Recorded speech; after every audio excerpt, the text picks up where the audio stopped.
All right, welcome everybody. Thank you so much for taking some time out of your day. I hope you've got lunch or you've got lunch plans after this is over. We're really excited to share with you the results of a poll we put into the field last week. And we are excited to talk a little bit about the results, but also why we do this kind of polling work and what kind of information we got from it and how we're going to use it to advance Minnesota's environment and to protect it, whether we're at the legislature or in the courts or at agencies. My name is Klemz. I'm the Chief Strategy Officer at Minnesota Center for Environmental Advocacy, and I'm with Kathryn Hoffman, the Chief Executive Officer. Hi, thanks so much for joining us today. We're going to walk through some of these poll results. Kathryn and I will have a little bit of conversation about a few of them. You're welcome to join that conversation, and please submit any questions you've got by mashing the Q&A button at the bottom of the screen, and we'll address those as we get through the presentation. But we're going to get started and walk you through it. First of all, just so you know, you may have seen some information on MCEA social media or other on email yesterday about the first wave of results from this poll, and these are the results that relate to our Move On from PolyMet campaign. But we also have a number of other questions that no one has seen outside of MCEA's staff so far. And so you're going to get a first look at some of the results for other issues regarding our climate program, some of the water protection efforts we have going at the legislature and elsewhere. And we're excited to share those results. So we'll get started. I'm going to share the screen with a number of slides, and our goal is to kind of bounce back and forth between the slides so you don't have to stare at PowerPoint slides the whole time. But there is a lot of data, so the slides are a pretty useful way to communicate it. So we wanted to share it in that way. Yeah, rather than barking numbers at you, we've decided to create some charts, which will hopefully make it a little bit clearer about what these numbers are and what they might mean. So we'll get started.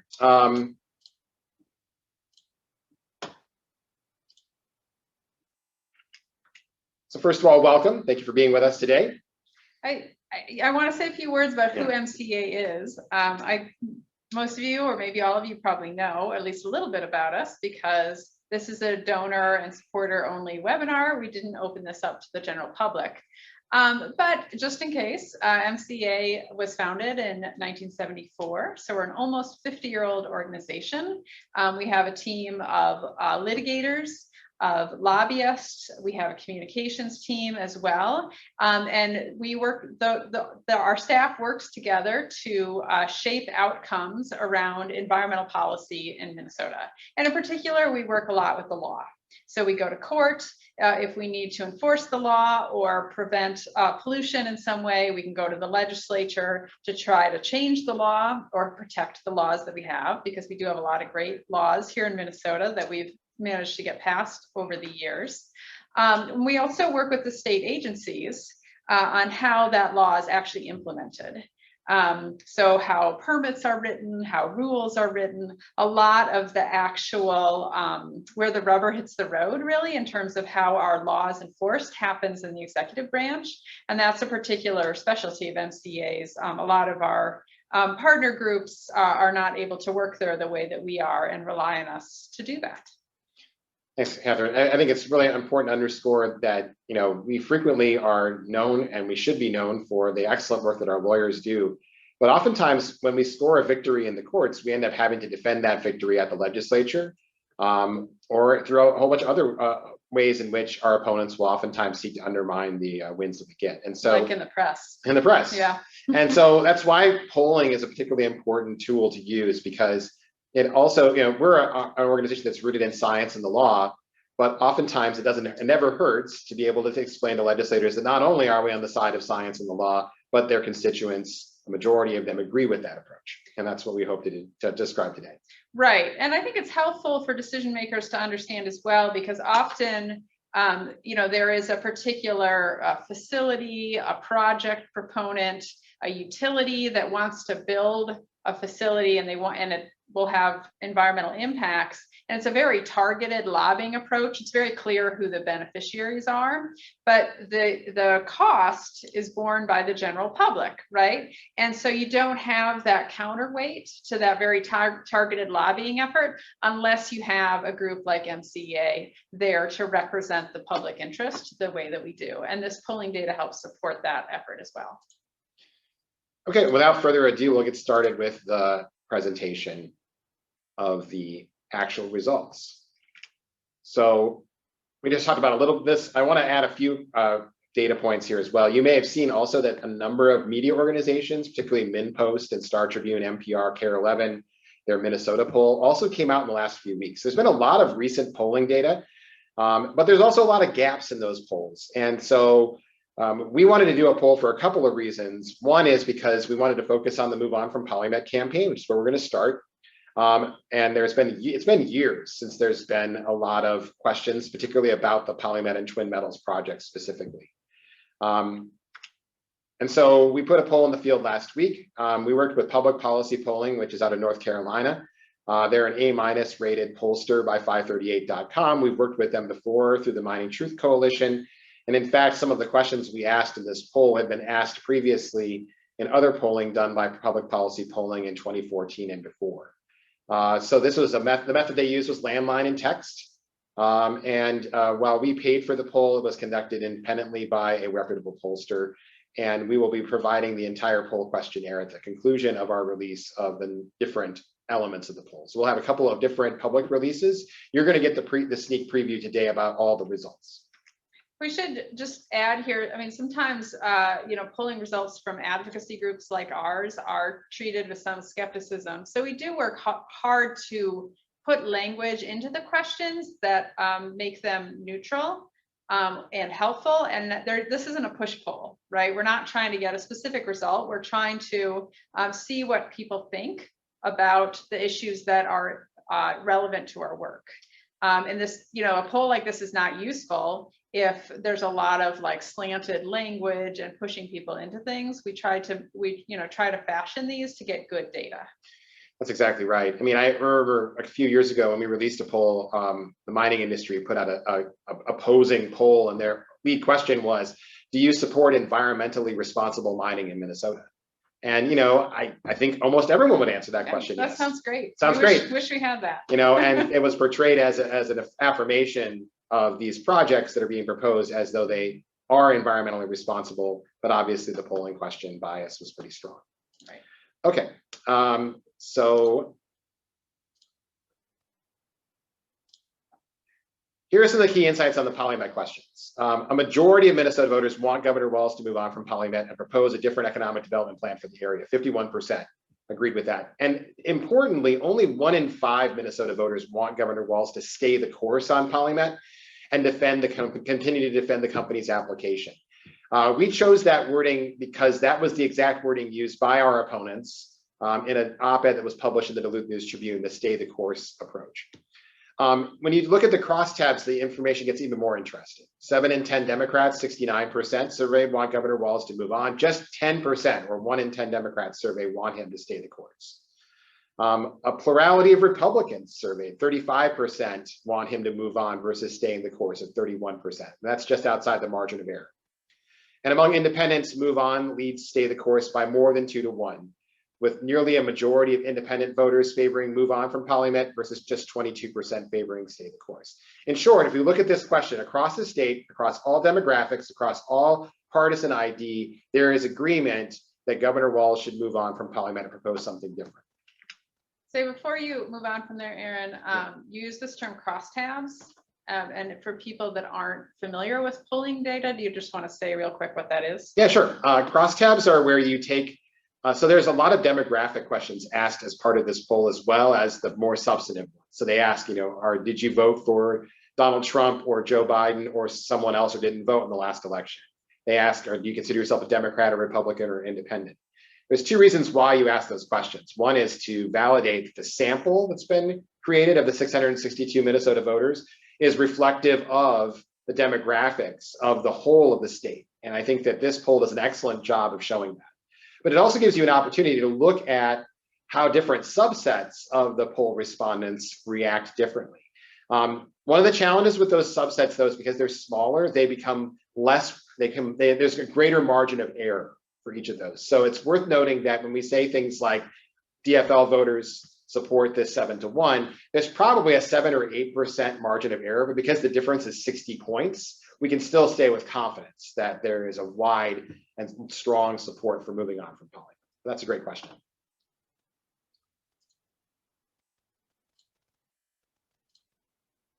So Minnesotans, by the way, here's some other interesting stuff. Minnesotans really don't have divergent opinions on the two copper nickel mining proposals in northeastern Minnesota: PolyMet, which is in the Lake Superior watershed, and Twin Metals, which is in the Boundary Waters watershed.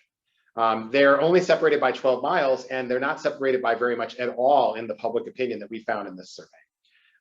People surveyed approve or disapprove of each copper nickel mine in basically equal amounts, with only a very small difference between the two. And Minnesotans across the board strongly support actions that protect the boundary waters from pollution, and they also support other approaches that protect all watersheds, including Prove It First legislation that would put a moratorium on copper nickel mining until they can prove that there's another example of a US mine that operated and did not pollute, and is closed and is still not polluting.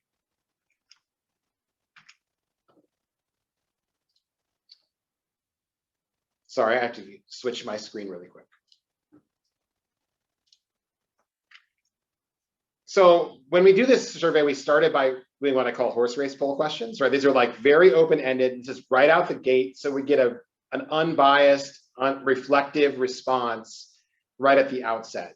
We know that when it comes to PolyMet and Twin Metals, there's been a lot of uncertainty and unsure responses throughout the years. Even though this is something we care deeply about, and we know that a lot of people do, there's also a big swath of the population that knows very little about it. And so we're really trying to figure out initially who has a strong opinion on either side and who's unsure. And as you can see, when we asked this question initially, PolyMet is within the margin of error on all of these. Like there's a 3.8% margin of error. So we can basically say that people are relatively equally divided between support, opposition, and being unsure about the proposal. By the way, the numbers for Twin Metals, I don't have a slide for that, but they're almost identical, with just a slightly higher opposition and a slightly lower support. I believe the numbers are 34 for opposed, 32 for support for Twin Metals. So while these numbers are slightly different, they're very similar to each other. So later on in the survey, we asked this move on question, where we're adding more context to this, and we asked if Governor Walz should move on, propose a different economic development plan. A majority of respondents say yes, and only 1 in 5 think that he should stay the course. There's still a large number of folks, 29%, who are not sure. And then we sort of dig into the crosstabs a little bit and see who these people are and what's happened. In other words, who moved from saying that they support or oppose or are unsure in that initial question. It gets really interesting. First, the crosstabs show that there's wide support for this across demographics and across political parties. Right, you'll notice that in both Greater Minnesota and the Twin Cities suburbs, the numbers are almost identical. Inside of Minneapolis and St. Paul, it's 7-1 in favor of move on. But there's not like a Greater Minnesota that's substantially different than the rest of the state. You'll notice that amongst Donald Trump voters in 2020, they are equally split between whether or not Governor Walz should move on or if you think he should stay the course and continue to defend the permit. And when you ask people to identify on party ID, it's becomes pretty obvious that even Republicans are outside the margin of error and think Governor Walz should move on. When we compare this to the initial question that asked support and opposed, it got even more interesting. So among Minnesota voters who said that they support PolyMet on that first question, only half, 52%, think Governor Walz should stay the course. Nearly 1 in 4 of those folks who said that they supported PolyMet at the outset still believe he should move on. And that tells us a lot, right? That once folks understand that this proposal is mired in controversy, but also has a lot of problems with it, and the courts have rejected the permits, people's opinion changes dramatically and swings dramatically in our favor. Among the not sure respondents, 1/3 become move on people when they're asked that question. So for those folks who are unsure, that's easily the largest response. Many of them remain unsure, but hardly anyone think that he should move on. He should continue to defend the permits. And as you can see, nearly all PolyMet opponents believe Governor Walz should move on. That's not surprising, but I think it is an indication of how strong opposition is and how weak the support is. So, I mean, this is a really good news for the campaign that we've been running now for the last few months on Move On from PolyMet. When we give people information about PolyMet, they turn strongly negative against the proposal, whether it's about who owns it, whether it's about the court status of the permits, whether it's about the features of the project, for example, the proposal to use an upstream mine tailings dam to store mine waste, or the hundreds of years of pollution that it would be created, which the Supreme Court recently said was a fact that was based on PolyMet's own modeling that would require at least 200 years of maintenance after closure. People turned strongly against the proposal. And I'll walk through these bullets at the bottom here one by one. We already talked about move on from PolyMet, but I want to talk about the second one next. It's really interesting, I think. So recently, news broke that a trader from Glencore, which is the company that owns 72% of PolyMet stock and is the effective majority owner of it, majority of the board is appointed by Glencore as well, had an oil trader convicted of bribery and corruption for their operations in Africa. This is not the only bribery and corruption scandal that has enveloped Glencore. In fact, there's been a number of these throughout the years. The US Department of Justice, the United Kingdom, and a number of other countries are investigating Glencore for corruption and bribery in a number of its operations, including its mines in Africa and also its African oil trading operations. So we asked the question, if a corporation whose employees have been convicted of bribery or corruption wanted a permit to mine for a copper nickel mine, should we give them that permit? And 2/3 of Minnesotans answered no. Now, I mean, to some extent, it'd be hard to say yes to this question, but I think it gives us a really clear indication that we have a lot of education work to do to let folks know what the record is of this corporation that owns PolyMet and what they've done elsewhere.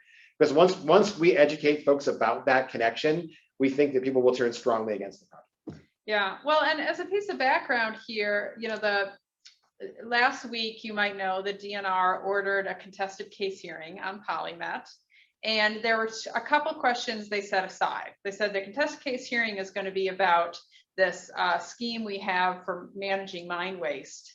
And so the contested case hearing is not about two other things we're still going to decide. One is the term of the permit, which is how long can PolyMet run for, and then eventually they have to have an end date by which they've cleaned up the site, which is an issue the court had problems with. But then the other one is, will Glencore be on the permit? So the Walz administration right now is wrestling with this question of should Glencore be on the permit? But as far as we know, they're not wrestling with the question of should we give Glencore a permit given their corruption? So I think this is really interesting data to share with decision makers at the moment. Because we're not sure they're asking that question correctly, to be honest. Yeah, I mean, I think in another nearby mining proposal, this one, a taconite mine, the SR Steel proposal, has been mired in years and years of controversy, and in part because of the record of that corporation, which has been frustrating. They've stiffed some contractors on some construction work.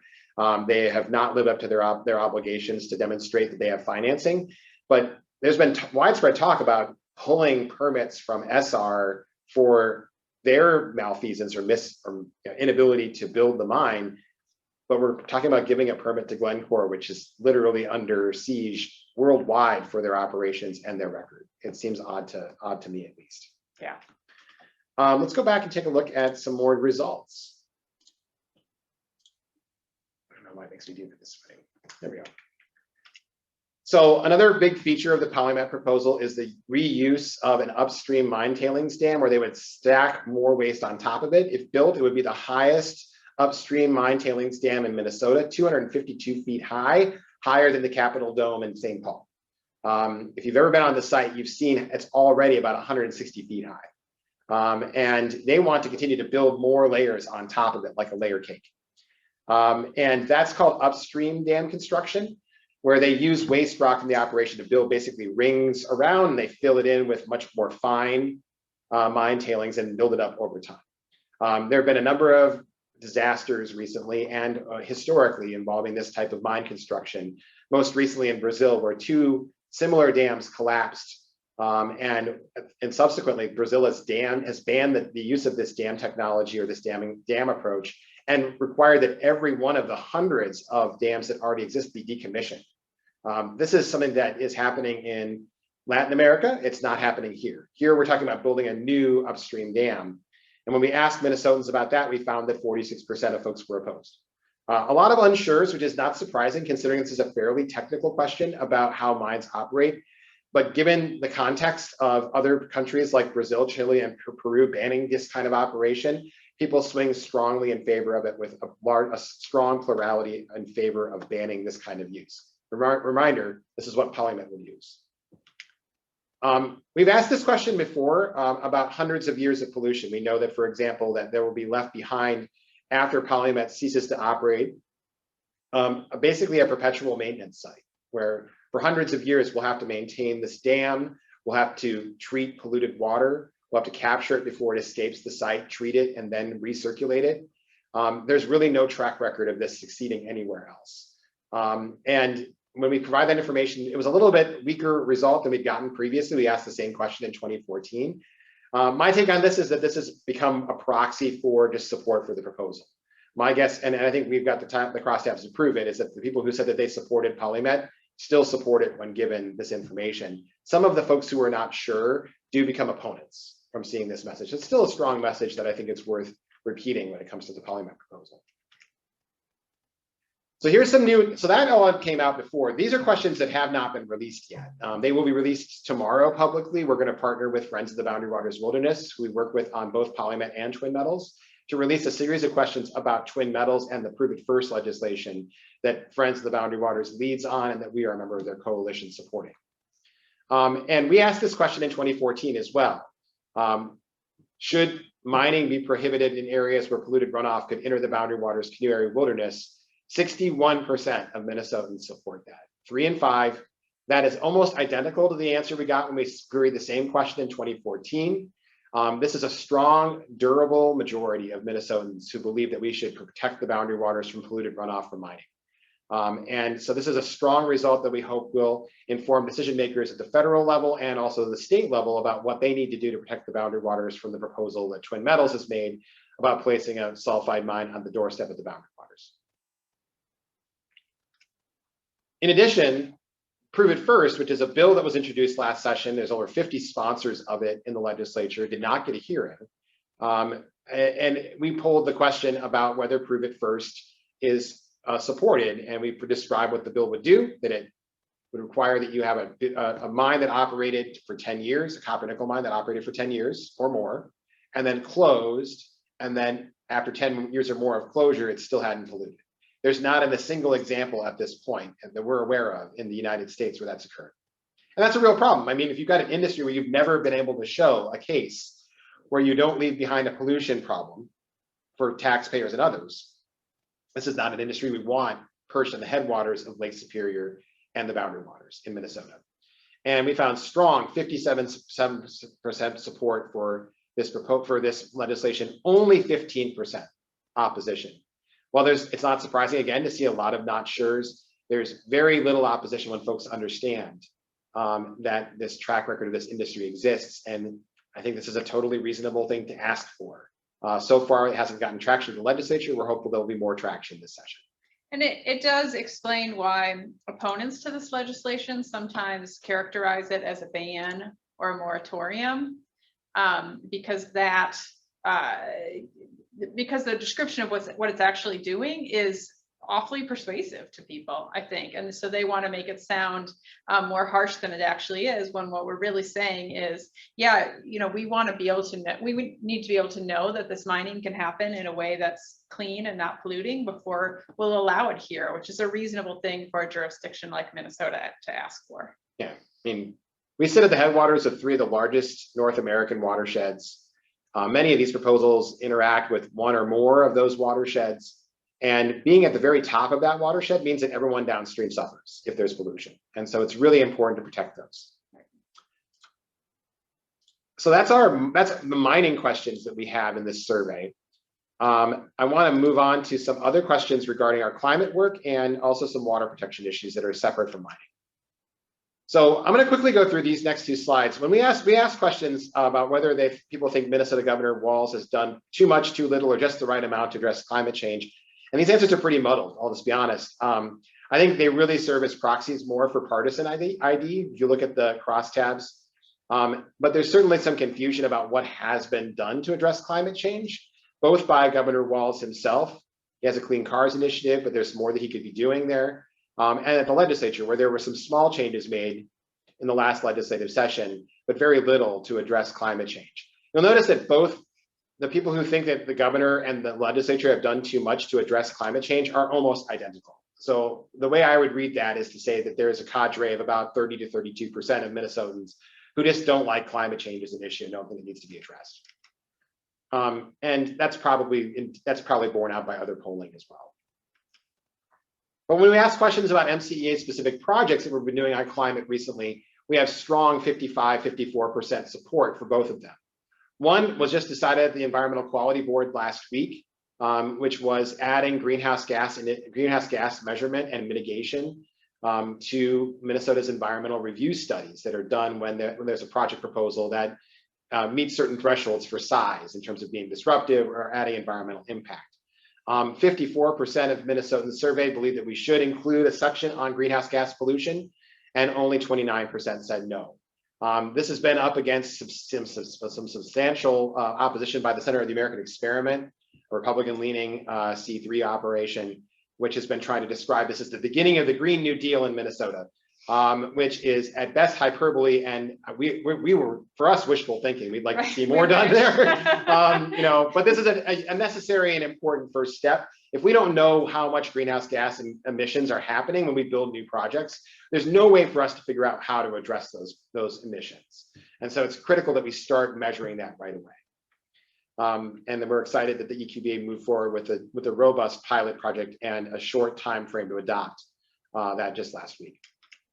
And one last thing I'll say is that there's been rumors that this will be targeted at the legislature, similar to the way that the Clean Cars rulemaking was. And so having data that shows that a strong majority of Minnesotans support this work is going to be very valuable for our work to defend it at the legislature. The Next Generation Climate Act is a bill that Representative Patty Acomb, the chair of the House Climate Caucus, introduced last session. It was included in the House budget bill. It did not get adopted by the Senate, and so it was not adopted as law. It would update Minnesota's climate targets to be consistent with what the Intergovernmental Panel on Climate Change says is now necessary to avoid the worst impacts of climate change.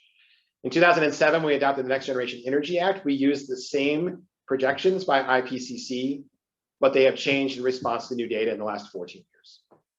And inaction in general. And yeah, inaction in general. I mean, we just have to be more aggressive at this point, and that's what this bill aims to do. Exactly right. And it's popular. It's popular. Yeah, I mean, it is, but that's a really good point that, you know, if we'd taken dramatic action when we knew about this problem, we wouldn't be as far behind as we are right now. But these results are really strong as well. 55% of Minnesotans say that we should update these targets to be consistent with the international community. Only 31% say no. Again, you're seeing that 31% figure pop up over and over again. This is kind of the recalcitrant 1/3 that doesn't want to see action on climate. A couple of other questions relating to MCEA's work. We've been working for a while in a coalition to try to reauthorize the Environment and Natural Resources Trust Fund, which is the money from the Minnesota Lottery dedicated to environmental projects. Currently, 40% of the profits from the lottery are dedicated to those projects that are allocated annually by recommendations done by the Legislative Citizen Commission on Minnesota Resources and the legislature that has to adopt them. In the next few years, we're going to have to reauthorize that. And there's been some questions about whether or not we should keep the same level, increase it, or decrease it. And what we found was a plurality of Minnesotans think we should increase the amount of lottery profits allocated to environmental protection. 34% say we should keep it the same. So a whopping 3 out of 4 Minnesotans think we should keep it the same or increase it. And that's great news for our work to reauthorize and protect this Environmental and Natural Resources Trust Fund at the legislature. And just so people are aware, this is a constitutional amendment. So to authorize these lottery funds, you know, you see the loon with the lottery everywhere, that's this program. To authorize those, the legislature has to pass it, and then the voters have to approve it. So this shows not only for the legislature that there is, you know, support and they should act on it, but also that, you know, when we ask for voter support, that voter support is there. Yep. So eventually this will end up, on the ballot. That's the hope anyway. And you can see that this, you know, it's an overwhelming number, 3 out of 4, and that's really great news for this work. 2 other questions that we asked. One is not exactly core to our work, to be honest. Like, we have not been deeply engaged in the question of capping the size of large dairies, but we wanted to ask this question because a number of our partners are doing similar kinds of work at the legislature. And we wanted to just kind of find out what the temperature of the populace generally when it comes to the size and consolidation of the agriculture industry, which we can frequently confront when we do environmental review projects of large dairies. And what we found is that capping the size of Minnesota dairy farms at 700 or so cows is quite popular, almost a majority. A lot of unsure again, but certainly it tells us that there's an appetite in the public for more regulation. I mean, regulation is a dirty word sometimes, but I think folks have seen that the massive expansion of dairies. We have some that are 12,000 head or more being proposed. This is not good for small family farmers. It's not good for the market, and it's certainly not good for our water and climate.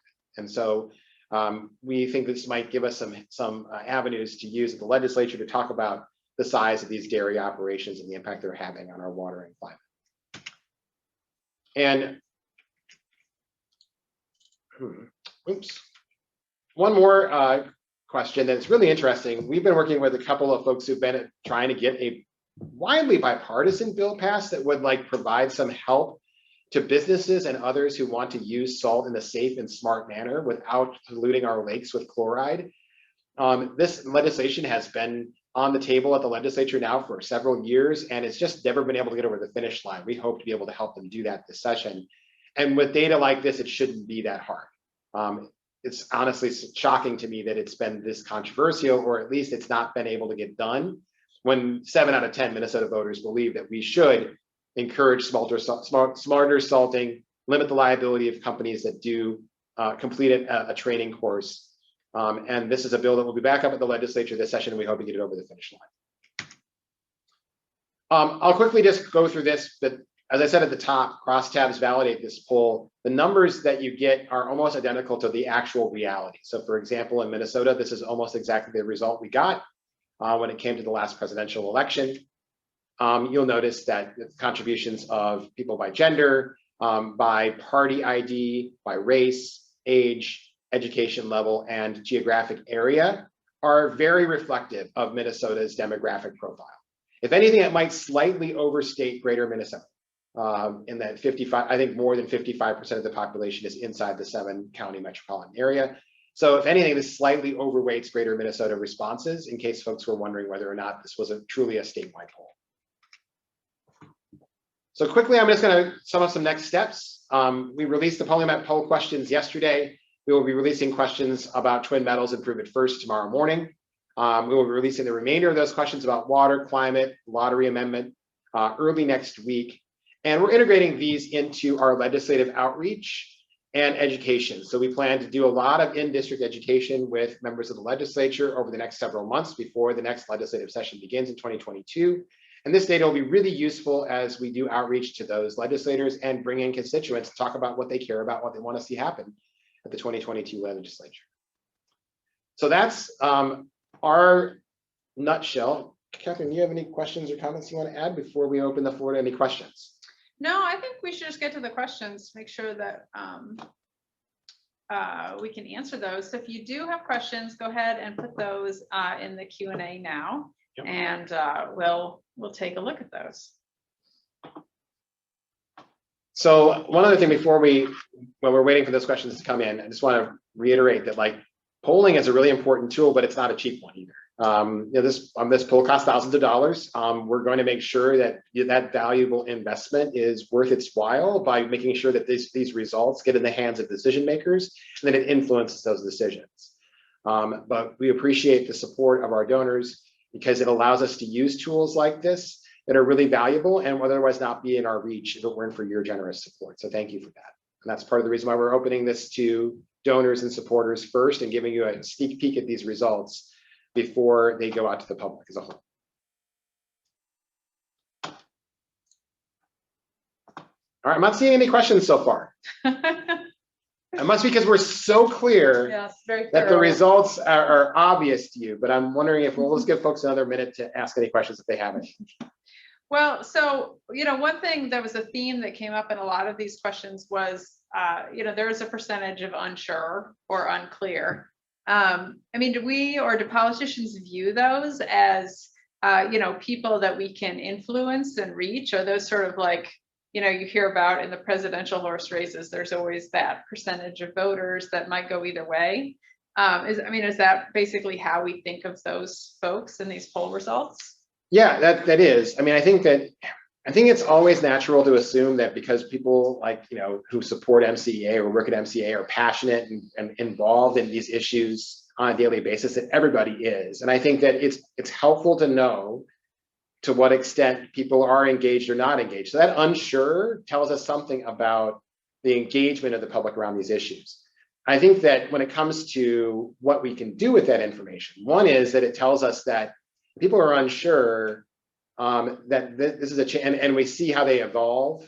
When we present information, it tells us that there's value in presenting that information to people, right? That it's persuasive and that it causes people to change their opinion. That's part of the reason why you do public opinion polling. When it comes to decision makers, sometimes they'll look at that and say, well, you know, a lot of folks are unsure about it, but frankly, the squeaky wheel gets the grease oftentimes at the legislature. And so knowing that even if 30% of the population doesn't care that much about an issue, but otherwise it's split strongly 2-to-1 in favor of something, that's oftentimes enough to get it over the finish line. I think, frankly, there's a widespread misconception that environmental issues are highly divisive or they're very partisan. But I also think it's really important when we do these polling to point out how widespread and bipartisan the support is for the issues that folks work on and that we work on at MCEA. Yeah, I especially noticed in those crosstabs, you really didn't see that like urban-rural divide show up the way that some people might want to think that it would, which I find very encouraging actually, because that's the urban-rural divide is used so often by our opponents, and that card is played when really the polling doesn't bear that out. People in all parts of the state want clean air and clean water. Yeah. So a couple of questions have come in. Thank you so much, Tom Casey. Tom's a great partner of ours on a number of issues. He asked, what other polling questions do you plan to ask in the future?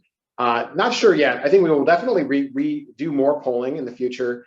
You know, we did admittedly choose some questions here that were either of interest, but largely of interest because we'd never seen any polling on it before, right? So I think that it's really powerful to have polling data that shows that something like the salting legislation that's been stalled in the legislature has such strong bipartisan support. We're certainly open to polling on a number of things. We try to focus on MCEA products that we've actively been pursuing at the legislature and elsewhere.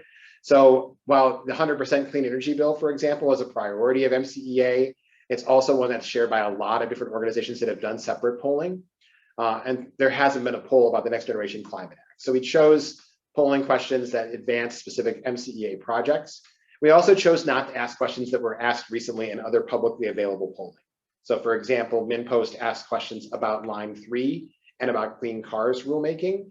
And because of that, we decided to leave those off of this questionnaire because every additional question costs additional money. Right. Question coming in about how we use these poll results in our advocacy. Will we publish them specifically for legislators, for Governor Walz, for administrative, for commissioners, for example, for these agencies? The answer is yes, all of that. You know, we're trying to get this out in the public via the media. I will say that media are generally suspicious of advocacy group polling. And there hasn't been a lot of coverage so far as news of this poll. That does not mean that it's not useful or that it will not get in the hands of folks that care about it. I mean, as you know, we're heading into 2022 and it's an election year.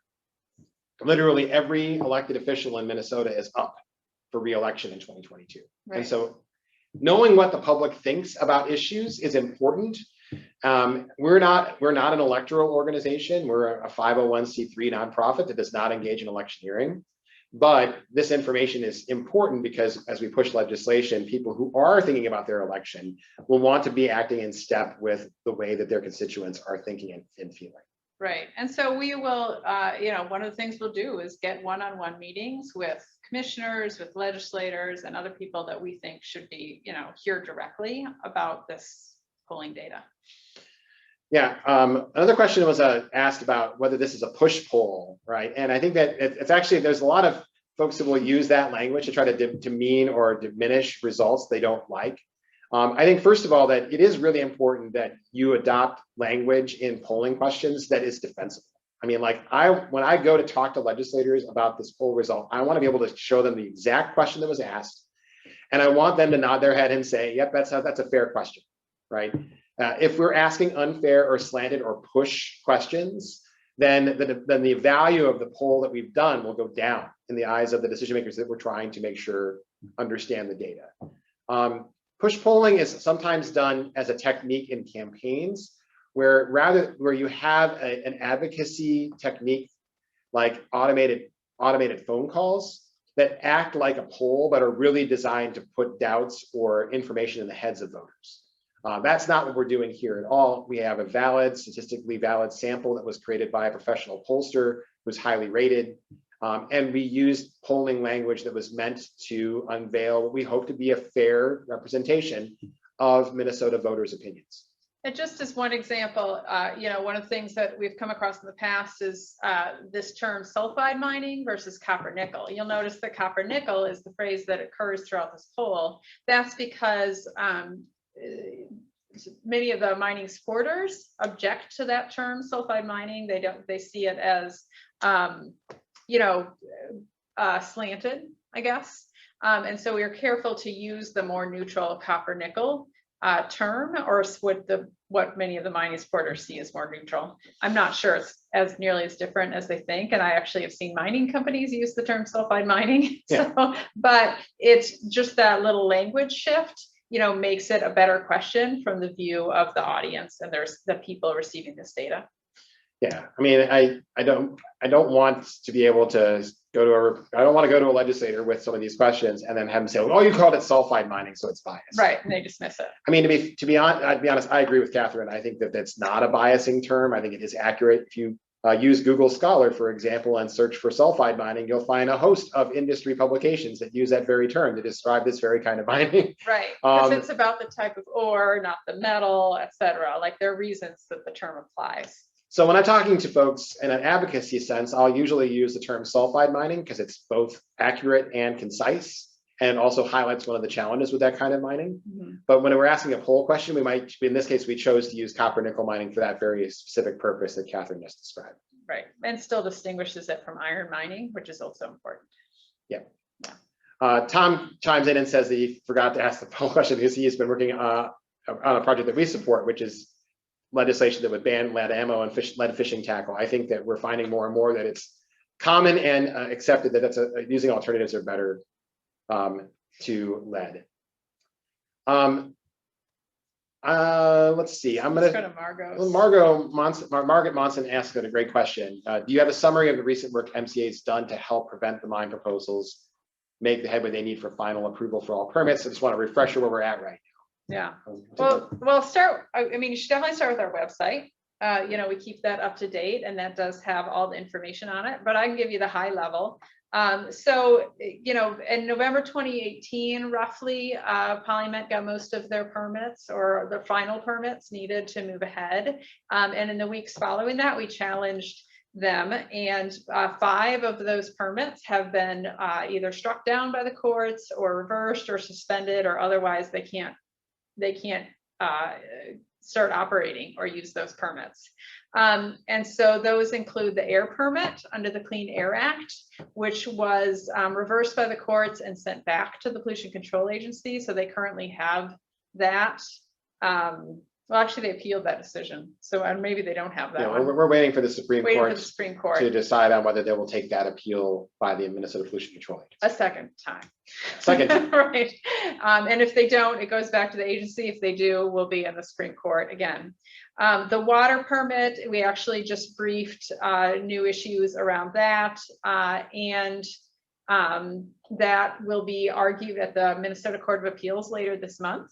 So, and in the meantime, again, that permit is also stayed, so they can't act on it, they can't operate. And then another big one is the permit to mine. The permit to mine was reversed by the Minnesota Supreme Court and sent back to the agency, and they were ordered to do several things, one of which is this contested case hearing that they ordered last Friday. So so basically the project cannot move forward The courts have been clear that the permits have problems, and they're in various stages of litigation and rewriting of permits to see if they can address those problems. And I think, I mean, for my money, most of the problems that have been addressed, that have been recognized by the courts, are pretty fundamental problems with the permits. They're not, you know, minor things that you can paper over or change a few lines in the permit. There are significant deficiencies in PolyMet's proposal that we have been talking about, honestly, for years. Like, you need a closure plan so that the site can be you know, reintegrated into the natural environment and you can walk away. And having a site that will pollute for hundreds of years and will always need a wastewater treatment plant to treat the water at the site does not comply with the law. The court agreed with us on that one. That's a problem. Not sure how they're going to fix it. So that's the very high level of where we're at. And just a quick update about Twin Metals. I know there's some interest in that proposal as well. It's at a very different stage than the PolyMet proposal, which had permits issued by agencies, both state and federal. In the case of Twin Metals, they are just beginning an environmental review process by submitting information to the Minnesota Department of Natural Resources and the federal government as well. So far, their application to begin environmental review has not been deemed complete by the Minnesota Department of Natural Resources, and they continue to request information. Meanwhile, there has been litigation by Northeastern Minnesotans for Wilderness, Friends of the Boundary Waters Wilderness, and others, including a lawsuit that resulted in a stipulation order that the DNR is currently considering rewriting some of their mining rules to see whether the Boundary Waters area has been protected enough by those mining rules. That's all kind of hasn't quite gotten to the surface yet, but it's coming soon from what we understand. And certainly there has been a lot of interest in protecting the boundary waters from polluted runoff. And given the polling data that we just presented a moment ago, there's strong public support for that work as well.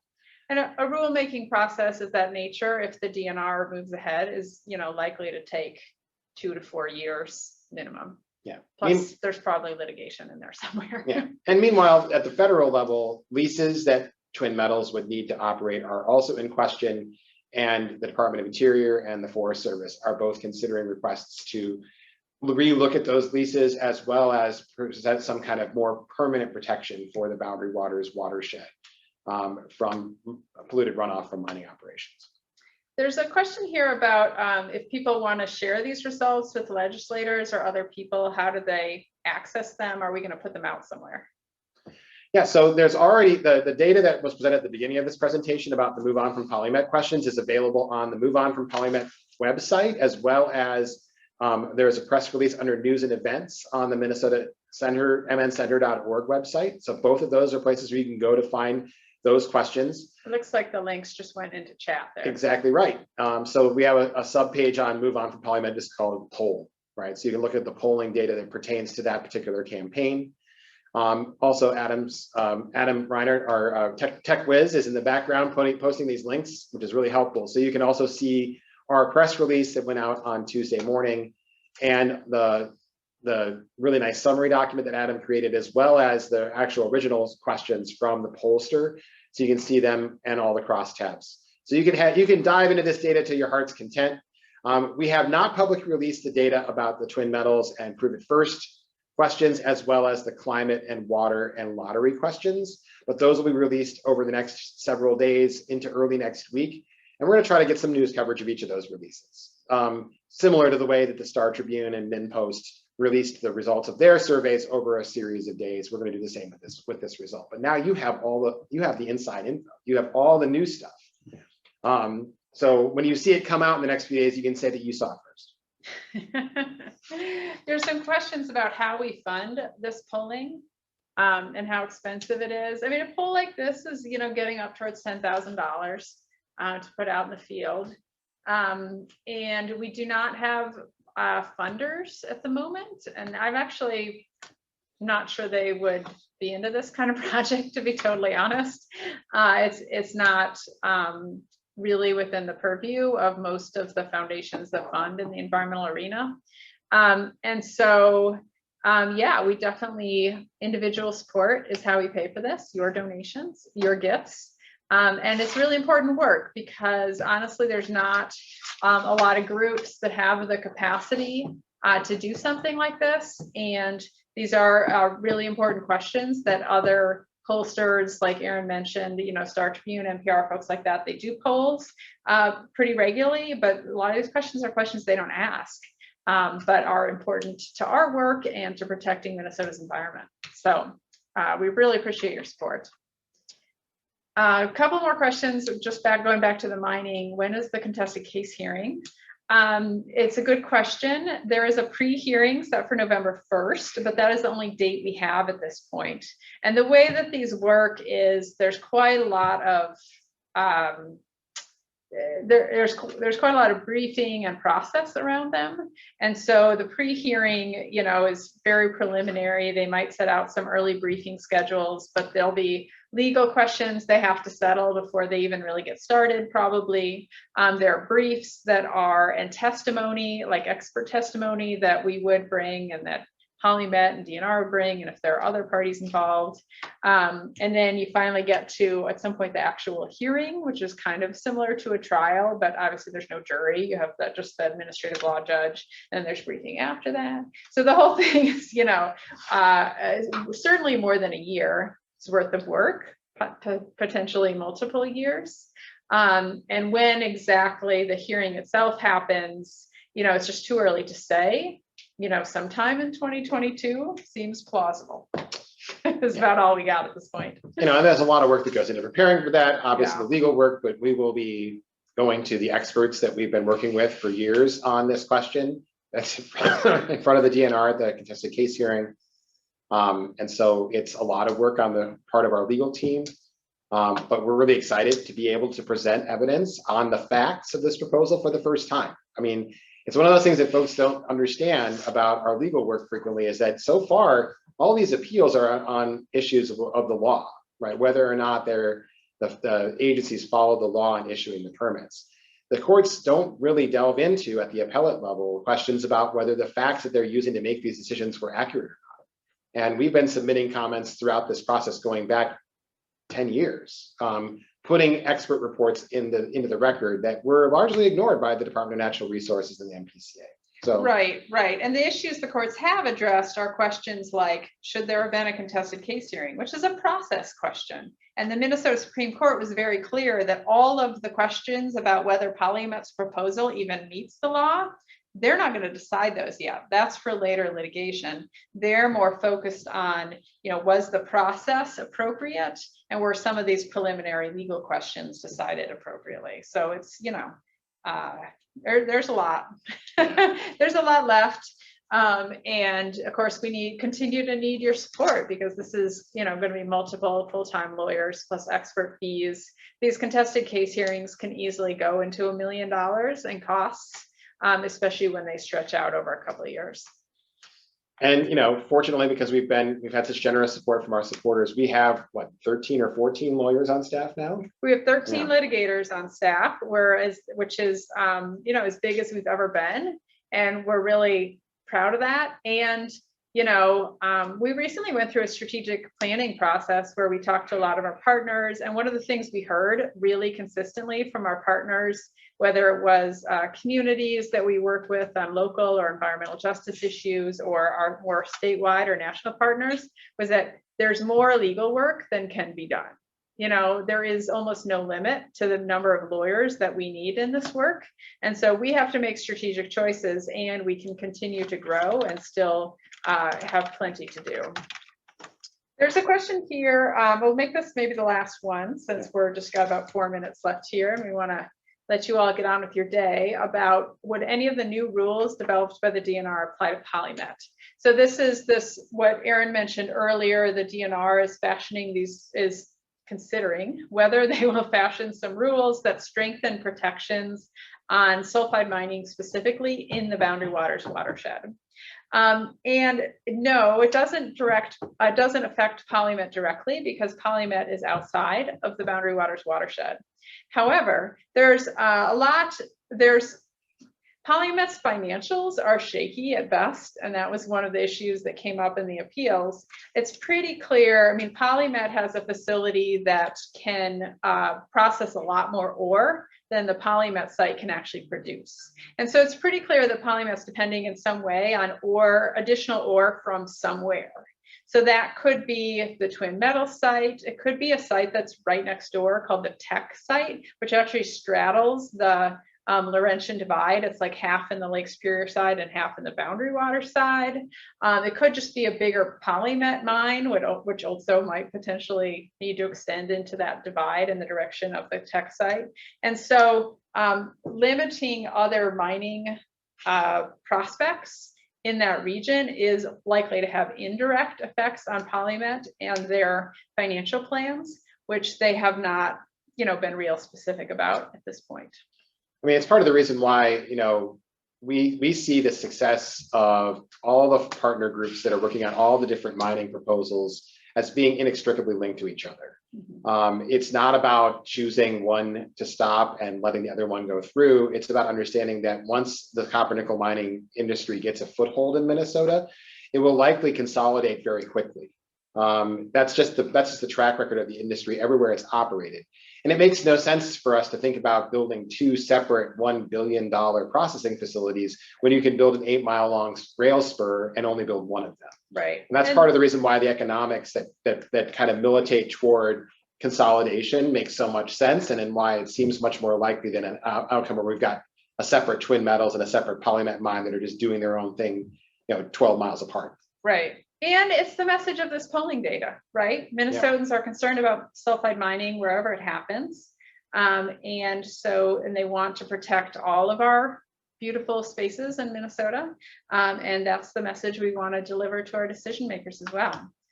So thank you for your support and helping make this happen. And feel free to help spread the word. We have the results already published, as we mentioned.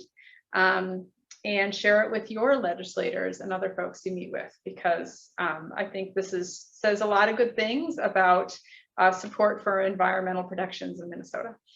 Thanks, Kathryn. I'll just add one last thing, which is all these resources are available on our website, mncenter.org.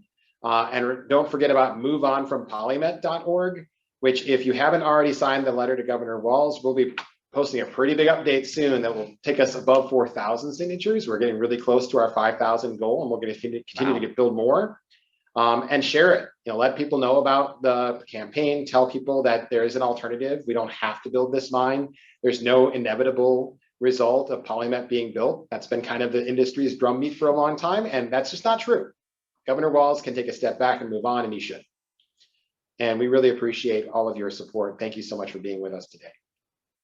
Thank you. Have a great day.